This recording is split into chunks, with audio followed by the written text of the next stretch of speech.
안녕하세요, 오필입니다. 네, 제가 계속해서 이렇게 뉴스를 보고 있습니다. 신문을 읽고 있습니다. 여러분과 신문 읽는 거 조금 나눠보겠습니다. 안녕하세요, 오피디입니다. 구독자 알람 해주세요. Let's go. 뭐 역시 제일 먼저 여러분과 좀 나눌 거는요. 오늘 녹화하는 날이 1월 20일인데요. 어제 금요일 날 드디어 S&P 500 인덱스가 최고치를 쳤습니다.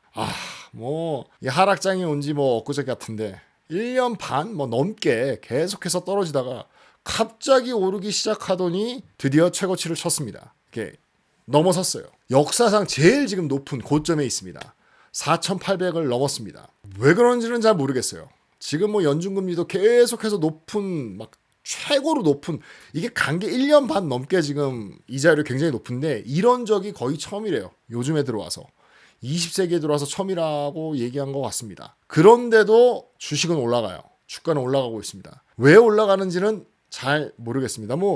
아무래도 장사를 잘하고 있다라고 생각은 되어지지만 하여튼 제가 생각한 것보다 굉장히 빨리 최고치를 경신했습니다. 네, 그게 역시 제일 큰 뉴스인 것 같아요. 계속해서 존버하신 분들 이제는 좀 수익률이 나고 있을 텐데요.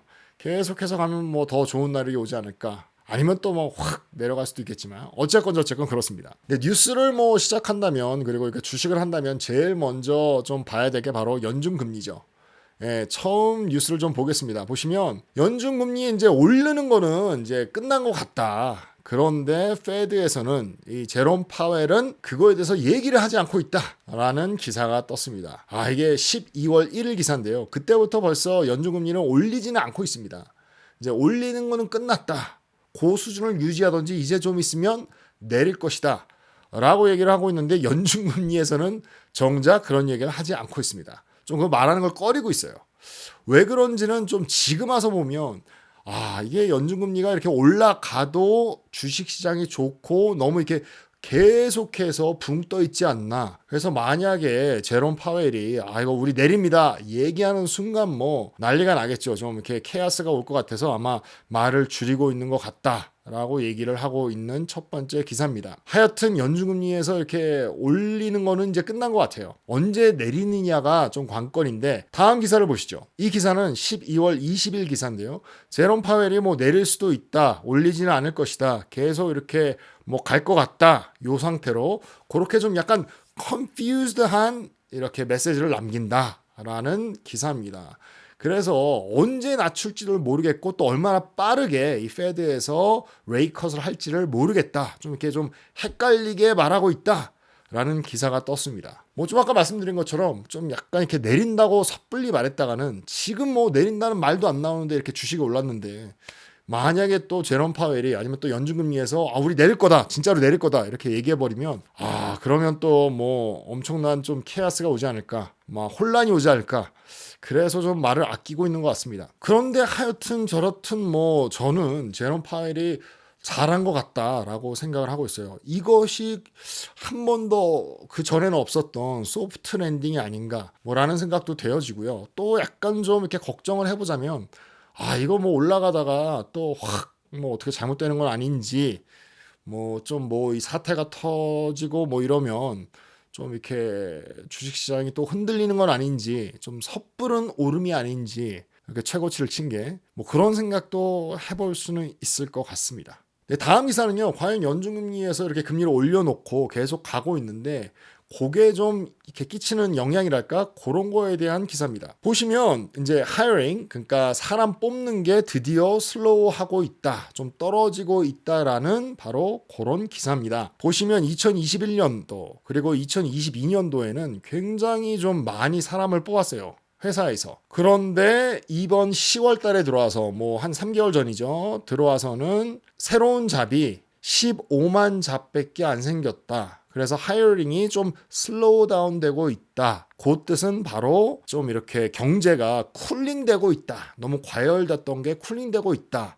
라는 사인을 보이고 있다라고 말을 하고 있습니다. 이건 페드에서 원하던 그런 그림이 아닐까 생각이 되어집니다.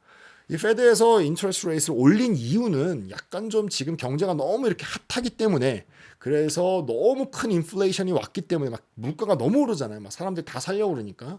그렇기 때문에 좀 이거를 쿨다운 시키고 좀 경제를 좀 이렇게 좀 땅으로 내리려고 이렇게 금리를 올렸는데 뭐 거기서 이제 좀 기대해 볼 수 있는 게 바로 좀 사람을 뽑고 사람을 좀 이렇게 하는 그런 어떤 경제가 좀 이렇게 슬로우 다운 된다는 것은 좀 약간 전체적인 경제가 좀 약간 이렇게 내려오지 않을까. 그래서 좀 인플레이션도 잡고 뭐 이런 게 아닐까라고 얘기를 하고 있고 그거를 원했던 거죠. 그래서 원한 그림이 조금 이제서야 나타나고 있다라고 보여질 수 있다라는 기사가 나왔습니다. 저도 뭐 그렇게 생각을 합니다. 아무래도 좀 금리를 올리게 되면 경제를 좀 이렇게 워워워 하는 건데요. 그게 좀 나타나고 있는 게 아닌가 생각이 되어져서 이 기사를 여러분과 나눴습니다. 이 기사가 아마 제가 생각했을 때 12월 달 기사인데요. 이 이후로는 지금 뭐 많이 잘리고 있습니다. 뭐 이렇게 쿨다운 하는 걸 벗어나서 사람 뽑지는 않고 이제 빅테크에서는 굉장히 많이 자르고 있습니다. 뭐 구글도 엄청나게 잘랐고요. 메타, 마이크로소프트 그리고 뭐 이런 스타트업도 많이 자르고 있더라고요. 뭐 예를 들어서 다큐사인 뭐 이런 아주 스타트업들도 굉장히 좀 사람을 많이 좀 이렇게 정리하고 있습니다.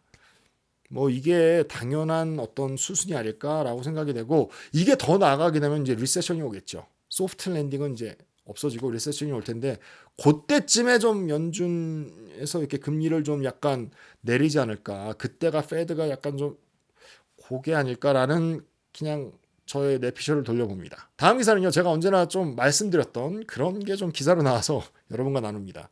보시면 과연 월스트리트에서 작년 동안 뭐 아니면 그 전 동안 마켓에 대한 어떤 프레딕션을 얼마나 맞췄는가 그 얘기를 합니다. 얼마나 get it right 했나 이렇게 얘기를 하는데요. not much라고 얘기를 합니다. 그 얘기는 이제 거의 못 맞췄다라고 얘기를 하고 있습니다. 뭐 여러 가지를 못 맞췄죠. 뭐 당연했던 거는 2023년에는 무조건 리세션이 온다라는 그런 프레딕션이 굉장히 많았죠. 그렇지만 안 왔습니다. 리세션은 오지 않았고 너무 좀 가격이 너무 늦게 떨어지는 게 아닌가. 그리고 주가도 너무 빨리 올라가는 게 아닌가. 이게 떨어지다 갑자기 올라갔잖아요. 그렇기 때문에 그것도 다 틀렸고 또 뭐 어떤 사람들은 이제 금리를 계속해서 올릴 것이다 라고 얘기를 했는데 그것도 좀 맞지 않아. 뭐 그렇습니다. 그래서 제가 옛날부터 말씀드렸는데 이런 어떤 예상들 그러니까 경제학자나 아니면 어떤 펌에서 내놓는 뭐 미래는 이렇게 될 것이다. 올해는 이렇게 될 것이다. 그거가 이렇게 맞는 경우가 그렇게 많지가 않아요. 뭐 맞는다 그래도 그게 정말 그 사람들이 잘해서 맞는 것이 아니라 어떻게 보면 그냥 얻어 걸리는 그런 게 많습니다. 그래서 다시 한번 이런 기사를 보고 또 다시 한번 그런 생각을 해보면 역시 투자할 때는 회사를 보고 투자를 해야 된다. 이 회사가 얼마나 좋은지, 얼마나 돈을 잘 벌고 있는지, 이 회사가 파이낸셜이 어떻게 돌아가는지를 보고 좋은지 나쁜지를 판단하고 이렇게 좀 투자하는 것이 옳지 않을까라는 생각을 해봤습니다. 그리고 다음은 이제 이 월스트리트에서 굉장히 좀 틀렸잖아요. 프레딕션이 굉장히 틀렸습니다. 2022년도에 내놨던 프레딕션 2023년도는 이렇게 될 것이다. 그거가 굉장히 틀렸는데요. 그 틀린 증거가 있습니다. 보시면 이제 쇼트를 걸었던 공매도를 걸었던 사람들이 2023년도에 돈을 잃은 것이 178빌리언 달러를 까먹었습니다. 엄청난 거죠. 1불이 1,000원이었을 때 178빌리언 달러는 178조입니다. 와, 이거 뭐 엄청난 돈을 까먹었습니다. 2023년도에 뭐 경제가 이제 리세션 간다, 다 떨어진다 해서 쇼트 걸었던 사람이 많죠. 뭐 대표적인 예로는 그 마이클 버리도 쇼트를 엄청나게 걸었다가 아마 그 사람은 좀 빨리 나온 것 같아요. 그래서 뭐 돈을 잃지는 않고 좀 벌었던 것 같은데 그래도 많은 사람들이 2023년도는 좀 이렇게 완전히 그렇게 될 것이다 라고 좀 많이들 얘기를 했고요. 저 또한 그거에 대해서 영향을 받았는지 이렇게 많이 투자를 하진 못했습니다. 그리고 너무 빨리 내렸다 빨리 올라가서 이게 좀 그 투자할 수 있는 시간이 없었어요. 좀 공부를 하고 이게 올라가나 뭐 올라가는 것인가 라는 생각도 못한 그 사이에 올라가서 지금 이 레코드 하이를 이렇게 경신을 했습니다. 어쨌건 저쨌건 2023년도에 공매도는 뭐 거의 뭐 망한 사람이 많습니다. 178조. 와. 이제 다음은 금리를 이렇게 올리면서 제일 좀 타격을 받았던 그런 것이 무엇이 있을까 했는데 제가 이렇게 기사를 보면서 아마 여기가 제일 타격을 받지 않았나 라는 생각을 했고 저도 여기에 지금 투자를 하고 있어서 좀 타격을 받았습니다. 다음 기사를 보시면 커머셜 리얼 에스테이트, 커머셜 부동산이 지금 굉장한 어려움을 겪고 있습니다. 금리를 너무 많이 이렇게 올렸기 때문에 지금 돈을 빌려서 커머셜은 거의 돈을 빌려서 하는데요. 저도 지금 아날리에 투자를 하고 있는데 아날리에서도 뭐 한 반인 것 같아요. 반은 아파트고 반은 이렇게 좀 커머셜 부동산에 그러니까 뭐 빌딩에 사업체가 들어가 있는 그런 걸 하고 있는데요. 이게 지금 굉장히 어려움을 겪고 있습니다. 굉장히 리스키한 론들이 많고 그것이 지금 뱅크럽시를 많이 하고 있대요. 이 기사를 보면 이렇게 보시면 이제 뱅크럽시를 할 것이다 하는 foreclosure, 세일 노리스에 대한 리포트입니다. 보시면 property loan인데요. 이 15년도에는 거의 없었다가 2020년도부터 막 올라가더니 지금 뭐 2022년 지금은 레코드 하이입니다. 그래서 지금 거의 뭐 많은 그 커머셜 부동산들이 그러니까 회사들 하는 그런 이제 아파트나 이런 거 말고 주거 지역 말고 그런 것들이 지금 property loan이 지금 foreclosure, 부도날 바로 전까지 가고 있는 그런 회사들이 많대요. 제가 갖고 있는 아날리 같은 경우도 뭐 이거 잘 버틸 수 있을까라고 생각을 해보면 뭐 아날리 같은 경우는 버틸 수 있을 거다라고 저는 생각을 하고 있습니다. 왜냐하면 리먼 브라더스 사태 때 그때도 버틴 회사이기 때문에 그리고 지금 갖고 있는 뭐 자산도 꽤 있고 하기 때문에 뭐 버티기야 버티겠지만 지금 타격이 굉장히 크고 있습니다. 그리고 이런 기사가 한두 개가 나온 게 아니에요. 다음 기사를 보시게 되면 지금 그 국회에서 비를 빨리 패스해야 된다. 커머셜 리얼 에스테이트 댓이 엄청나게 지금 많다. 레코드 하이다. 라고 얘기를 하고 있는데요. More than 2.2 trillion 달러입니다. 그게 댓이에요, 지금. 빚이에요. 2.2 trillion 달러. 뭐 얼마인지도 뭐 감이 안 잡혀요. 뭐 2천조, 뭐 2만조, 뭐 하여튼 그렇습니다. 그게 매추레인 되는 게 이제 갚아야 되는 그 두 데이시 2028년도가 엄청나게 많대요. 그러니까 2.2 trillion 달러를 2028년도까지 갚아야 되는 그렇게 된 지금 그 론들이 많다고 합니다. 이 댓이, 빚이. 지금 큰일 났죠. 지금 뭐 돈도 못 벌고 지금 큰 이거 갚아야 되고 지금 계속해서 지금 이자는 오르고 있고 한데 2028년도까지 갚아야 되는데 지금 뭐 팬데믹 나고 막 빌딩을 못 빌려주잖아요. 막 비어 있잖아요. 그런 것도 많은데 지금 갚아야 될 돈이 많으니까 많은 회사들이 지금 이거 부도나는 게 아닌가? 라고 생각이 되어집니다. 그래서 지금 뭐 여기서는 얘기를 하기를 비를 빨리 패스해야 된다. 국회의원에서 또 도와줘야 된다. 세금으로 뭐 어떻게 하든지 해야 된다. 비리 필요하다. 뭐 이런 기사가 나오고 있습니다. 부동산이 또 좀 오나요? 근데 뭐 요번에는 커머셜입니다. 그냥 집 같은 게 아니라 이제 주거 같은 거는 좀 옛날보다 많이 탄탄해졌죠. 돈 빌리기도 힘들고. 그렇지만 하여튼 커머셜 같은 경우는 이게 이자가 딱 정해져 있는 게 아니라 뭐 3년이면 3년, 5년이면 5년 계속 바뀌고 지금 엄청나게 올라 있기 때문에 좀 큰일이 난 것 같습니다. 조금 걱정이 됩니다. 다음은 이제 여러분들이 뭐 잘 아시는 캐시 우드, 아크 인베스트에 대한 얘기입니다. 좀 재밌어서 가져왔습니다. 보시면 캐시 우드가 아크에서 이제 저걸 하죠. 펀드를 하고 있는데요. 이 캐시 우드의 아크 인베스트먼트 매니지먼트에서 자기네들이 만든 비트코인 ETF를 자기네들이 사서 투자를 하고 있습니다. 그냥 캐시 우드가 자기네들이 갖고 있는 자기네들이 만든 비트코인 ETF를 자기네들의 투자자들의 돈으로 산 거예요. 이게 좀 그렇습니다. 이게 좀 저는 잘 모르겠어요. 뭐 처음에는 제가 캐티 우드 뭐 리뷰도 몇 번 했습니다. 봤을 때 테슬라를 좀 일찍 알아봤고 이 여자가 굉장히 똑똑하고 대단하다라는 점이 뭐 있었어요. 확실히. 하지만 이 여자가 좀 스타가 되고 막 올라가면서 조금 뭐 하여튼 저는 믿음이 안 갑니다. 비트코인을 만들었죠. 아크 인베스트에서 비트코인 ETF를 만들었습니다. 만들었는데 다른 디비전에 있는 투자하는 그 디파트먼트에서 자기네들이 만든 ETF를 산다?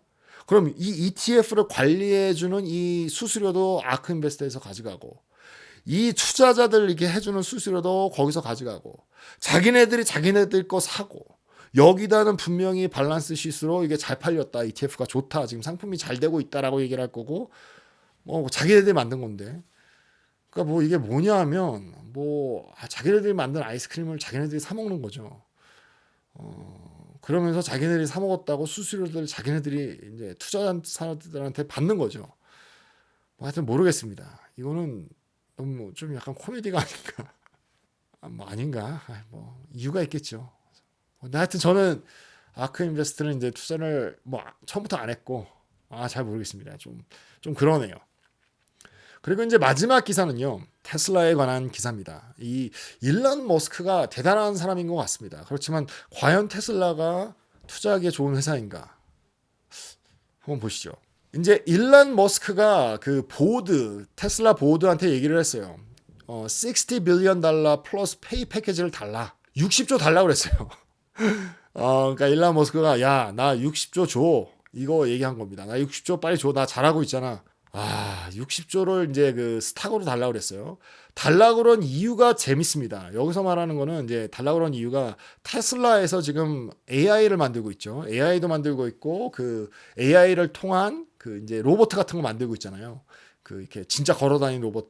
그거를 테슬라 밑으로 얘기를 하고 있는데 지금 일론 머스크가 갖고 있는 그 주식의 양이 뭐 20몇 프로래요. 근데 25%를 넘게 하려면 60 빌리언 달러, 60 빌리언 달러의 주식이 필요하답니다. 그럼 이제 이 사람이 완전 좌지우지하는 거죠.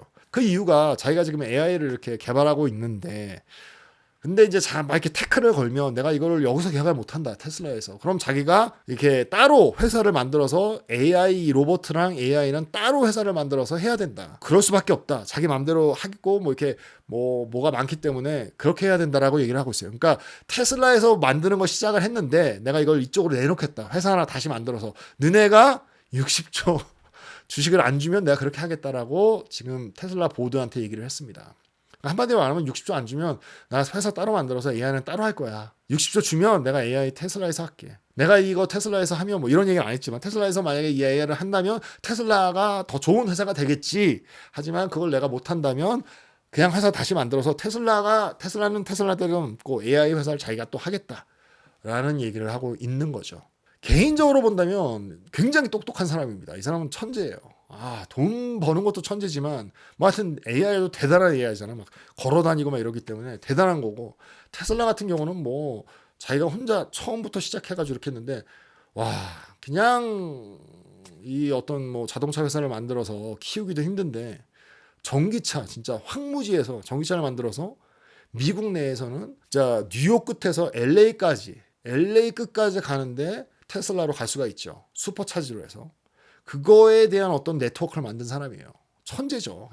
그냥 천재죠. 그리고 차도 빨라요, 심지어. 그리고 잘 나가고. 게다가 대량까지 만들어요, 이제는.